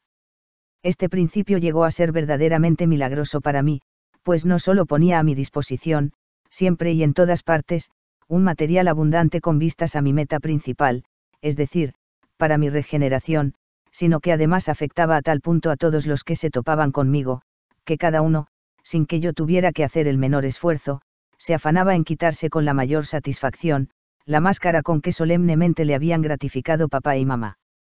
Y esto me proporcionaba una agilidad inmediata e incomparable para contemplar tranquilamente lo que su mundo interior contenía de valores reales que habían permanecido intactos desde la infancia, y a la vez la mugre nauseabunda acumulada a lo largo de una educación absolutamente anormal. Se debe tan solo a este principio para mí divino, que yo haya podido discernir y comprender finalmente las sutilezas profundamente escondidas del alma humana que me intrigaron tanto toda mi vida. Es a él y solo a él que debo todo lo que poseo hoy en día. Y poseo una riqueza interior que objetivamente hablando vale más que todas las fortunas fabulosas de las que pueda soñar el cerebro humano, como por ejemplo todos los bienes que han afluido sobre la heredera de las tiendas New York Fibeanten, aunados a todo lo atesorado en las famosas medias de lana de todos los campesinos de Francia. En cuanto al sentido real de esta riqueza interior, hablaré de ella más tarde en detalle. Mientras tanto, para hacer justicia a este principio, diré que a él le debo haber perdido absolutamente todo lo que poseía en cuanto a riquezas o más bien lo que la gente llama así. Y me ha hecho perder no solo todos los bienes que poseía, sino también a todos los susodichos amigos, y hasta el privilegio de ser envidiado, en una palabra, todo lo que me hacía aparecer ante los ojos de mis contemporáneos no como un vulgar rabo de perro, sino como uno de los grandes ases de la época. Y sin embargo, lo afirmo, a pesar de todo, hoy mismo, mientras escribo estas líneas, cuando las condiciones generales de mi vida ordinaria se agravan día a día según una constante conforme a las leyes y han llegado a tal punto, debido a mi obstinación en proseguir las exigencias que me he impuesto, entre otras la de continuar fiel a este principio, a tal punto que ya no sé verdaderamente cómo arreglármelas, a pesar de todo, repito, bendigo este principio con todo mi ser. En cuanto a las dificultades derivadas de esto en mi vida ordinaria, no dejaré de referirme a ellas al final del libro, si es que llego a aguantar un mes más. Explicaré también por qué he empleado la expresión que se agravan día a día según una constante conforme a las leyes. Y la explicaré con la mejor disposición ya que ésta constituye un estudio de costumbres a la vez muy instructivo y de una comicidad tal, que todos los humoristas del mundo juntos no llegarían a inventar ni una décima parte de ello. Habiendo expresado mi gratitud con respecto a este principio como una fuente inagotable de riquezas interiores, ahora me es necesario que sea totalmente imparcial y plantear la pregunta con franqueza. ¿Es esto realmente cierto? ¿Conservaría este principio, que yo he descubierto, el mismo poder de vivificación en todas las circunstancias de la vida ordinaria? A decir verdad, si tomo como referencia la opinión de mi subconsciente, debo responder no. Tal vez todo esto no haya sucedido sino gracias a la crisis económica mundial. Es, entonces, a este flagelo humano al que yo debería dirigir mis agradecimientos. Pero como todo esto sería más bien incongruente de mi parte, volveré a mi primera opinión. Y al expresar un tanto irónicamente mi agradecimiento a este factor incierto por las riquezas interiores que poseo hoy en día, pienso en numerosas personas allegadas a mí que debido a mis ideas egoístas han tenido que sufrir muchas desilusiones. Entre estas personas que, mal que bien, no vivieron precisamente en un lecho de rosas, había muchas que me eran cercanas por parentesco o afinidad espiritual. Para concluir este capítulo de la tercera serie de mis obras, en vísperas de haber realizado totalmente mis metas egoístas, le quiero hablar a todos aquellos que me son allegados de dos factores esenciales constituidos en mi mundo interior. El primero, formado en mi ser cuando yo era un niño, y que domina todas mis convicciones. Se puede formular así: solo puede ser un buen altruista aquel que sepa ser, a veces, un egoísta consumado. El segundo, apareció en mí 2 años después del momento en que me había propuesto realizar los 3 objetivos de mi programa de 7 años mientras trabajaba intensamente en mis libros en medio de toda clase de dificultades conforme a las leyes. Me di cuenta que debido a la búsqueda afanosa de mis metas egoístas, la situación de la mayoría de mis allegados iba de mal en peor. Suscité en mí un estado particular, según una técnica que mi padre me había enseñado. Entonces, por autosugestión, cristalicé en mi presencia un factor psíquico que se puede formular así: si logro alcanzar las metas que me he fijado y si sobrevivo, organizaré mi existencia de la manera siguiente. Consagraré 1/3 de mi estado de vigilia a satisfacer a mi propio cuerpo, otro tercio, exclusivamente a aquellos de mis allegados por afinidad espiritual o parentesco que aún se encuentren a mi lado, y el tercero, a la ciencia, es decir, a la humanidad entera. Y ahora, luego de todas las aclaratorias presentadas en este prólogo, aconsejo, y esto muy sinceramente, a todos mis lectores, tanto conocidos como desconocidos, y en particular a todos mis queridos amigos y no menos queridos enemigos, de esforzarse en comprender bien la esencia misma de esta tercera serie y especialmente su último capítulo. Tengo la intención de llamar este capítulo el mundo exterior y el mundo interior del hombre y de tratar en él un punto poco familiar en el pensar de la gente, punto que es, sin embargo, el más importante de todos y que está en el origen de casi todos los malentendidos de nuestra vida en común.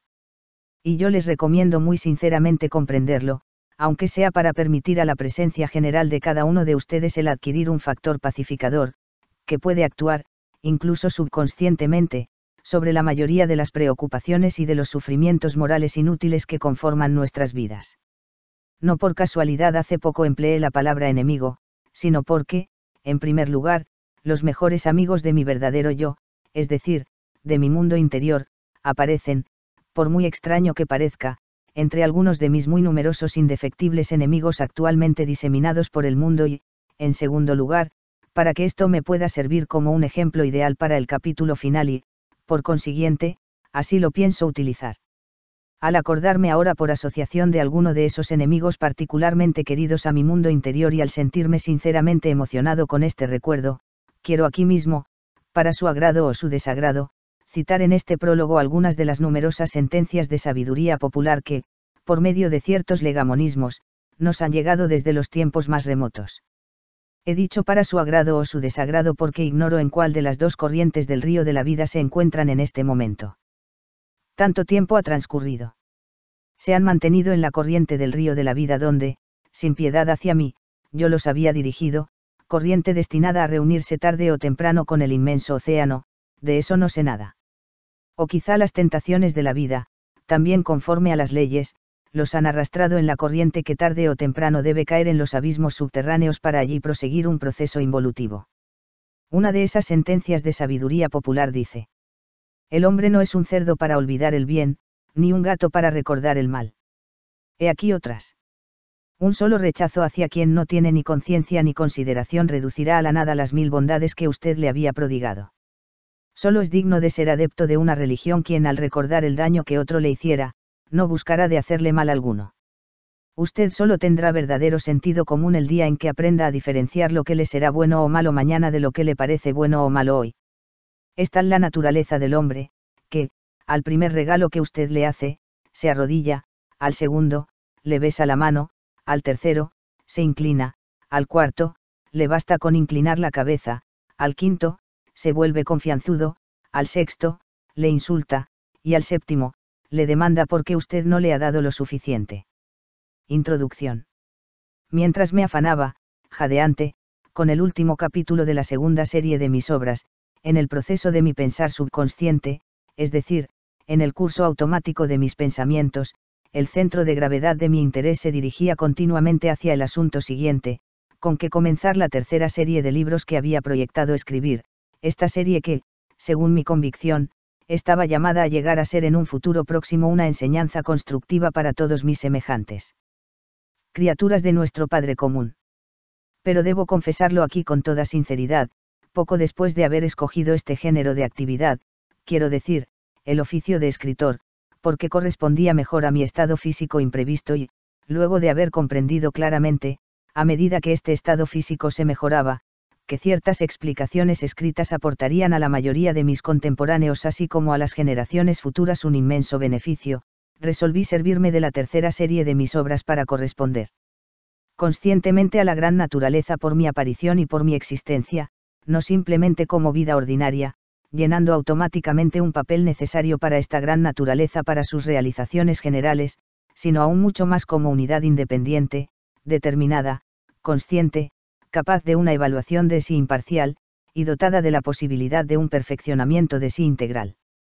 Los resultados de estas reflexiones, ahora que está acabada la segunda serie, me llevan a la decisión categórica de comenzar esta serie de libros de enseñanza constructiva con el relato de los acontecimientos relativos a mis dos últimas estadías en Norteamérica, y de incorporar allí, bajo una forma más concisa, las conferencias que di allá para un grupo de seguidores de mis ideas, grupo organizado hace 10 años en ocasión de mi primera visita a Nueva York.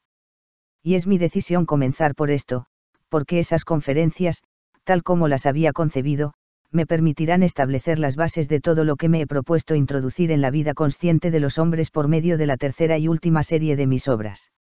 Además, el relato de ciertos acontecimientos, así como la exposición de las razones que los provocaron y a las cuales he reaccionado por medio de estas conferencias, elaboradas en un orden y bajo una forma bien determinados, debe engendrar, no me cabe duda, un factor de acción automática susceptible de salvar de una total decadencia a innumerables personas de los dos sexos en diversos países de Europa, de Asia y de América.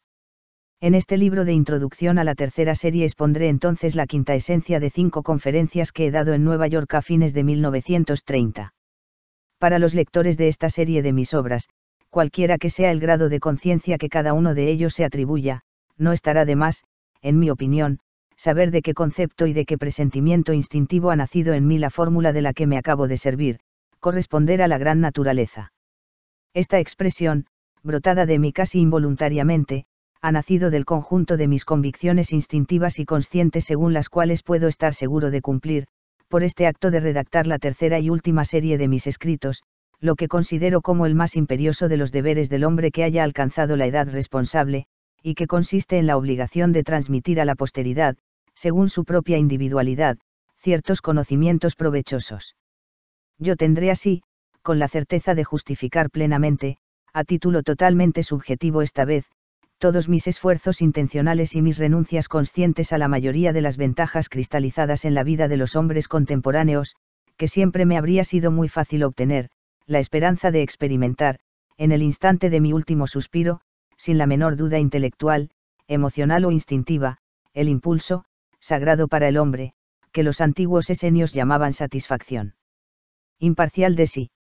Para permitir una mejor orientación y una confrontación lógica más fácil con lo que va a seguir, y para suscitar en el pensamiento de los lectores del presente libro de esta serie constructiva, hablo, por supuesto, de aquellos entre estos que, desde que han tenido conocimiento de mis exposiciones, las han tomado como guía y han seguido estrictamente mis consejos, para suscitar en ellos, digo, ese algo que existía sobre la tierra antes de la civilización babilónica y que una rama de la ciencia llamada teomatos denominaba.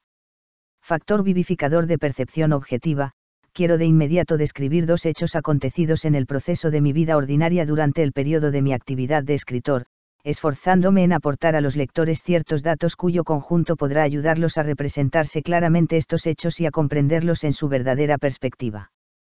El primero de estos hechos se remonta al inicio de mi actividad de escritor y consiste en lo siguiente: a la vez que como consecuencia del infortunio que me había afligido, liquidé todas las formas anteriormente dadas a mi actividad consciente con miras al bien de los que me rodeaban y me puse a escribir, decidí rehusar sistemáticamente toda clase de citas y eludir toda conversación con aquellos que, de una manera u otra, habían tomado conocimiento de mis ideas y deseaban naturalmente hablarme, con el fin de comprenderlas mejor.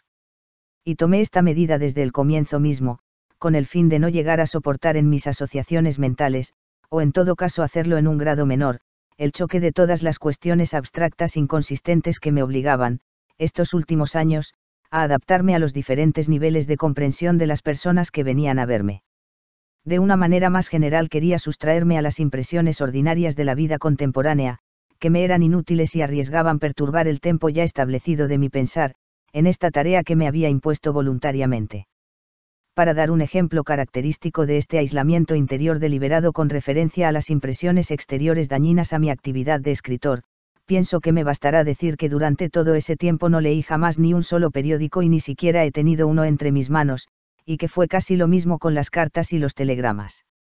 Si digo casi es que de hecho, en el curso de este periodo, leí alrededor de 13 o 14 cartas y contesté a unas 6 o 7 de ellas, entre los centenares que recibía cada día, sobre todo durante el primer año. Puesto que esta alusión a una tal libertad de actitud hacia la correspondencia dirigida a mi nombre acaba de escapárseme como la confesión involuntaria de uno de mis secretos, siento la necesidad irresistible de confesar todavía algo más al respecto.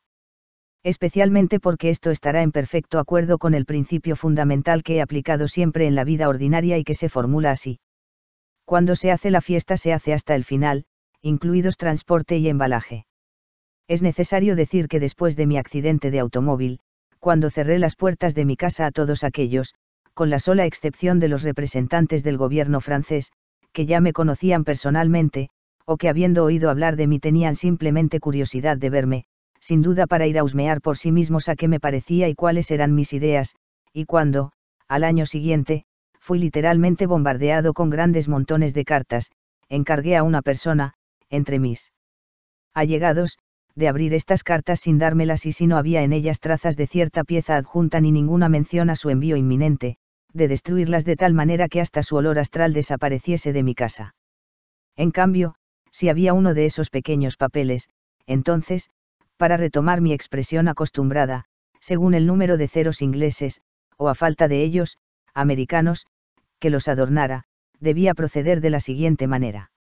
Si la pieza adjunta estaba adornada de un solo cero, se debía entonces romper la carta en pedacitos y el pequeño papel que la acompañaba ser dado a los niños que vivían conmigo para comprar juguetes. De 2 ceros. Entonces la carta para todos los efectos, debía ser remitida a mi secretaria particular y el papel al cocinero de servicio del prieure. Y solo me eran remitidas a manos propias las cartas cuyas piezas adjuntas estaban adornadas de un mayor número de ceros. Este arreglo, por cierto, sigue vigente, pero en un futuro cercano, es decir, a partir del momento en que haya acabado este primer libro de la tercera serie de mis obras, me propongo hacer un cambio en esto, en el sentido de que se destruirán sin excepción todas las cartas y telegramas y que solo me serán remitidos los pequeños papeles que tengan no menos de 4 ceros, aquellos de 3 ceros irán a mi secretaria y los de 2 ceros a los niños de la casa, en cuanto a los papeles adornados. Con un solo cero, se guardarán para los niños pobres de Fontainebleau y de Avon. Ahora que he confesado ante todo el mundo mi actitud desenvuelta no solo con las cartas que me eran dirigidas sino con los corresponsales mismos, algunos de los cuales eran entonces y son quizás aún considerados en Europa como celebridades, no sería malo decir que si mi conciencia ha autorizado a mi singular naturaleza a dar pruebas de una tal audacia, y aun de expresarlo aquí por escrito, lo que la hace perceptible a toda criatura bípeda, aunque fuera reducida en materia de comprensión a una figura geométrica elemental, cuadrado, círculo o zigzag, etc., es que ya había yo cumplido la mayor parte de la tarea que me había fijado, y esto a pesar de todos los factores de obstrucción, sea que hayan surgido conforme a las leyes o hayan sido engendrados por seres de tipos diversos que, por desgracia, llevan también el nombre de hombres. Según una muy antigua leyenda, estos seres, que aparecen y existen entre nosotros, hombres ordinarios, son constituidos por la naturaleza de tal manera que, por una parte, las sustancias cósmicas cuya transformación se opera a través de ellos durante su estado vegetativo, que imaginan ser la vida, sirven de elementos catódicos para el mantenimiento sobre la tierra del bien objetivo en la vida de la humanidad entera, y que, por otra parte, los elementos que constituyen su presencia general, y cuya transformación se efectúa después de su muerte, sirven a la renovación de los productos requeridos por las necesidades del infierno. En resumen, me esforcé en no cambiar nada en mi comportamiento en cuanto a los encuentros y conversaciones con toda clase de gente, comportamiento que, desde el inicio de mi actividad de escritor, había tomado, poco a poco, fuerza de costumbre en mi vida exterior automática, hasta el momento en que algunos meses antes de mi última estadía en Norteamérica, terminé la redacción de todo el material de las 2 primeras series de libros que había proyectado escribir y de una parte de la tercera. Teniendo ya la primera serie bajo su forma definitiva. En cuanto al segundo hecho de los que he hablado, se presentó así. A pesar de la agudeza de mi memoria para todo lo que concernía a mis escritos, agudeza que se había desarrollado durante mi actividad de escritor hasta un grado extraordinario, yo que podía siempre, por ejemplo, como todavía lo puedo hacer hoy, recordar exactamente dónde, en qué cuaderno de notas, entre los miles que he llenado, he expresado tal pensamiento, en relación con cualquier otro pensamiento, y dónde debe ser repetido bajo una forma diferente. Yo que podía y puedo aún ahora acordarme sobre cuál de las decenas de miles de páginas de los cuadernos de notas que he llenado, en qué frase y en qué palabra se encuentran letras que por automatismo he formado de manera incorrecta, o bizarra. Sin embargo, durante este mismo periodo, cuando, por excepción, me era necesario reunirme con nuevas personas, ni una sola de esas entrevistas, ni una sola de estas conversaciones, que en otro tiempo habrían producido infaliblemente una impresión sobre mí, dejaba la menor traza en mi memoria, y aún al día siguiente, si me era indispensable recordarlo, no podía, a pesar de todo mi deseo y todo el esfuerzo que hacía, recordar lo que fuere respecto a mis encuentros y conversaciones de la víspera. Pero cuando disminuyó la intensidad de mis preocupaciones interiores respecto a mi actividad literaria, lo que permitió a mi naturaleza constituida por azar de manera tan singular poder interesarse, sin experimentar sentimientos cercanos al remordimiento de conciencia, en cuestiones extrañas a la tarea que me había impuesto bajo juramento por este periodo después de haberme puesto en un estado bien determinado que mi padre me había enseñado e inculcado con firmeza en mi infancia, comencé en ese mismo estado psíquico a dar el toque final a la segunda serie, sin dejar de trabajar por supuesto en condiciones parecidas, es decir, casi siempre al azar de mis viajes a través de Francia y diferentes países de Europa, escribiendo exclusivamente en variados lugares públicos, tales como restaurantes, cafés, salas de fiestas, y otros templos de la moralidad contemporánea. Al reanudar relaciones con toda clase de personas, yo las observaba con una agudeza particular, debido a la atención a medias relajada que había desarrollado intencionalmente en el curso de mi primera juventud, y que permite no identificarse con las manifestaciones externas de los demás, y poco a poco me di cuenta, y luego terminé por convencerme, a medida de mis encuentros, que en el psiquismo de todos aquellos, hombres y mujeres, que se habían interesado en mis ideas, sobre todo aquellos que habían ya empezado a practicar sobre sí mismos lo que supuestamente correspondía a mis ideas, algo iba mal, tan manifiestamente mal que aún un ser ordinario, por supuesto, a condición de saber observar podía darse cuenta.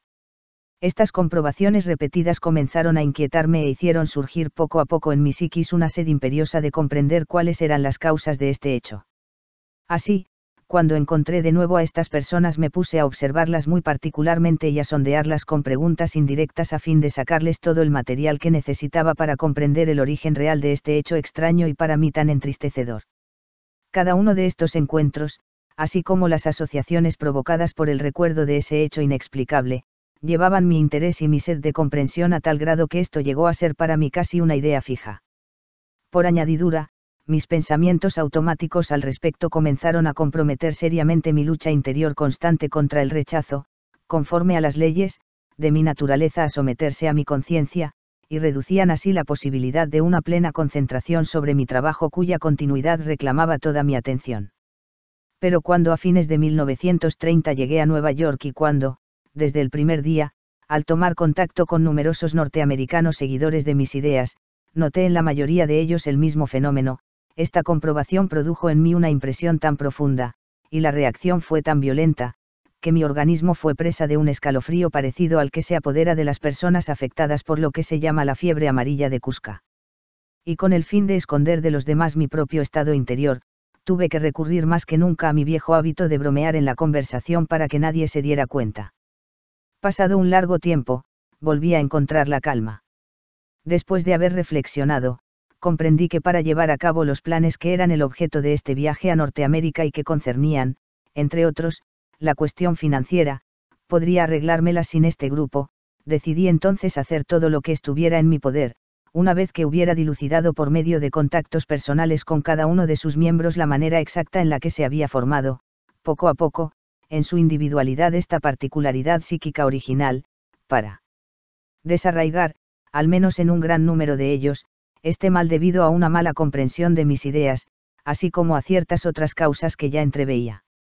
Tengo que confesar francamente que sí se produjo en mí una reacción tan fuerte, llevándome a la decisión esta vez de comprender cueste lo que cueste todas las razones de este fenómeno, y si fuera posible tomar las medidas apropiadas, es ante todo porque desde hace mucho tiempo se había formado en mí con respecto a miembros de ese grupo, debido a su sincera actitud para conmigo durante los duros años que siguieron a mi accidente, algo que me incitaba a considerarme, bajo ciertos puntos de vista, como teniendo una obligación global hacia todos ellos.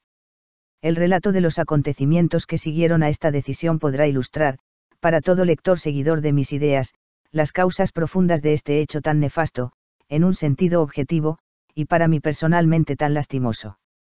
Quizá entre aquellos que han asimilado mal la esencia de mis ideas y continúan aplicándolas supuestamente para su bien, se encuentren algunos entre los cuales aún no se han atrofiado del todo los datos requeridos para una reflexión sensata, datos que se forman en el psiquismo del hombre durante su edad preparatoria, y quizá comprenderán entonces y cesarán de destruirse ellos mismos.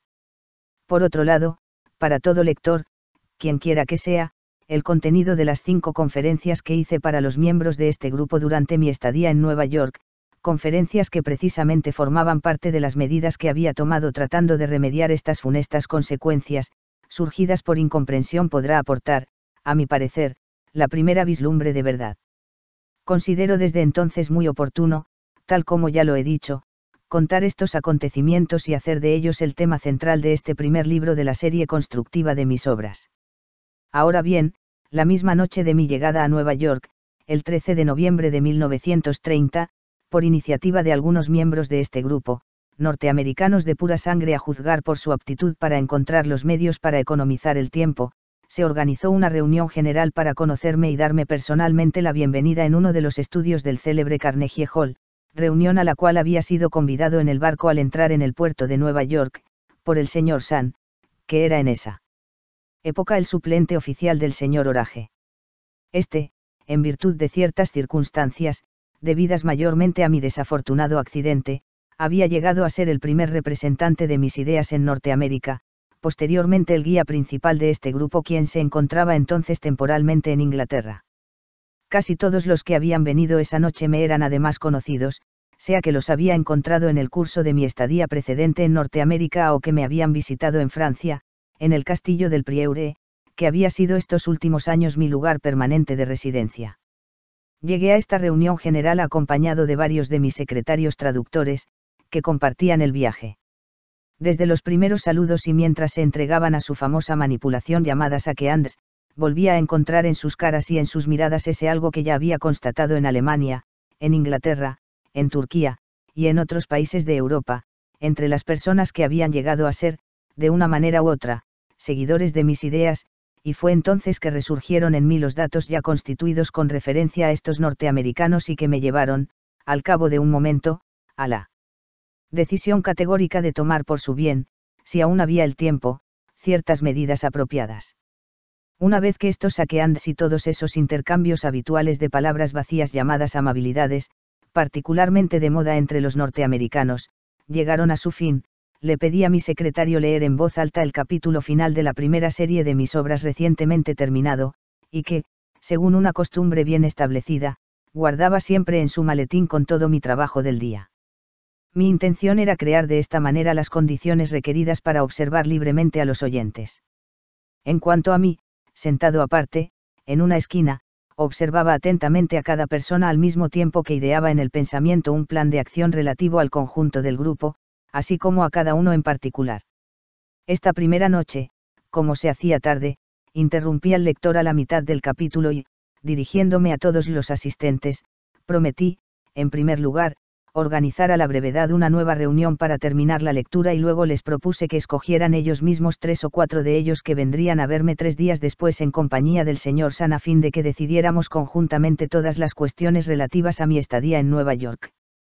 A decir verdad, hice esa invitación con la firme intención de aprovechar de una conversación privada con estas personas para sondearlas, indirectamente por supuesto, sobre ciertos detalles no muy claros aún a mis ojos con respecto a sospechas que se habían abierto paso en mí en el curso de la lectura y que, esa noche, se referían exclusivamente a estos norteamericanos, tristes seguidores de mis ideas. Como tengo la convicción profunda que esta serie de mis exposiciones constituirá lo que he llamado una enseñanza constructiva, es decir, un medio de depositar, aunque sea automáticamente, en el pensar de mis semejantes, criaturas de nuestro Padre común, algunos datos que, según yo, son el atributo del hombre real en lugar de todos los que se forman de ordinario en la presencia general de los hombres y, sobre todo, de nuestros contemporáneos, haciendo de ellos seres desprovistos de voluntad. Que se manifiestan literalmente como animales solo por los reflejos funcionales de su organismo.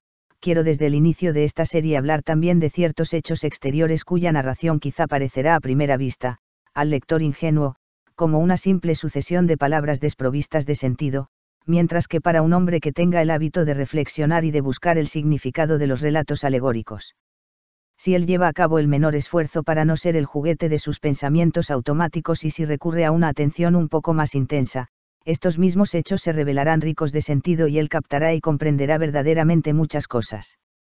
Para apreciar el sentido profundo contenido en el relato de hechos exteriores, insignificantes en apariencia, tomaré como material de demostración las palabras que dirigí a los norteamericanos al final de la velada, en el momento de abandonar el estudio donde se había realizado esta reunión para darme la bienvenida.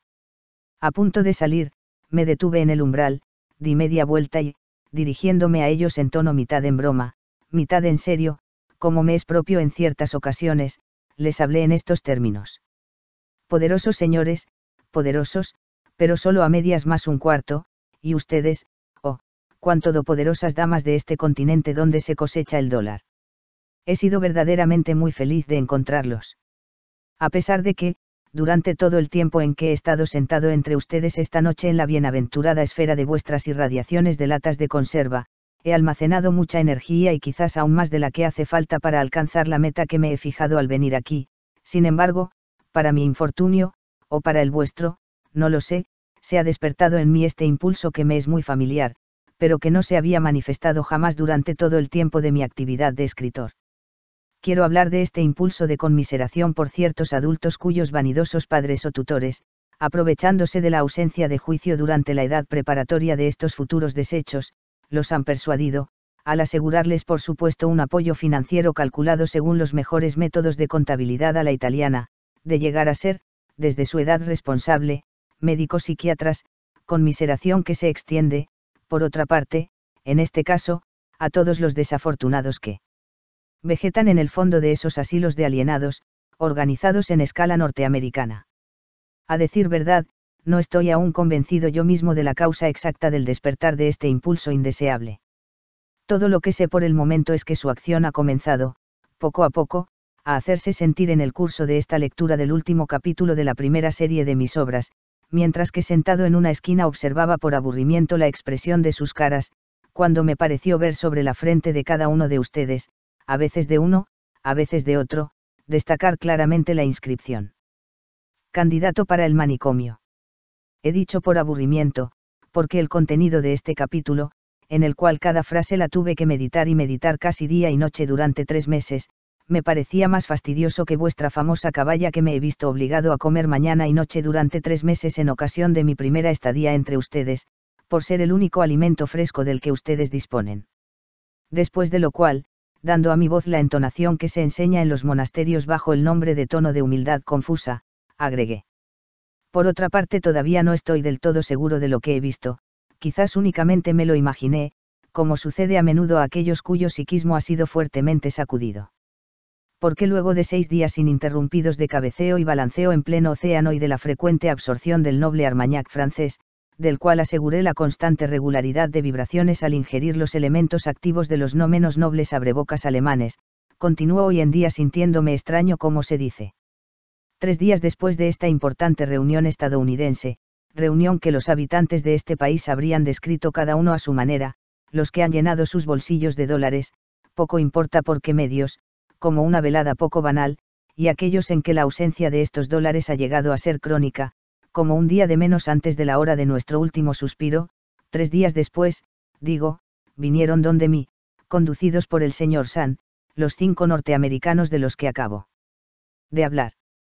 Al conversar con ellos, siguiendo aparentemente el curso natural de mis asociaciones, saqué en claro los detalles que me faltaban aún sobre lo que había comenzado a sospechar la noche misma de mi llegada en el curso de la lectura.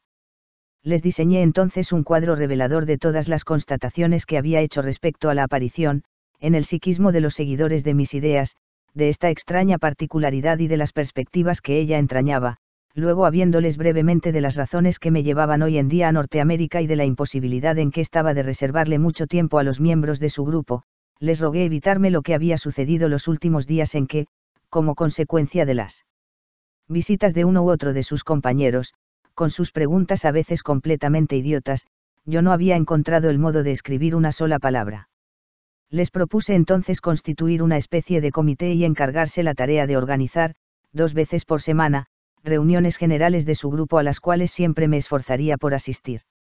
El resto del tiempo ellos vigilarían para que nadie me viniera a molestar, ni con visitas personales, ni con cartas, ni con llamadas telefónicas.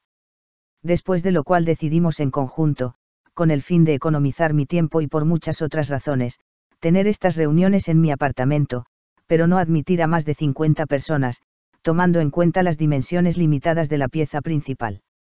En cuanto a los otros miembros de este grupo, se organizaría para ellos, en los estudios de Carnegie Hall o en otras salas privadas, reuniones a las cuales no necesariamente asistiría yo y donde uno de mis secretarios traductores leería en voz alta el acta estenografiada de todas las preguntas que me habían sido hechas, así como de mis respuestas.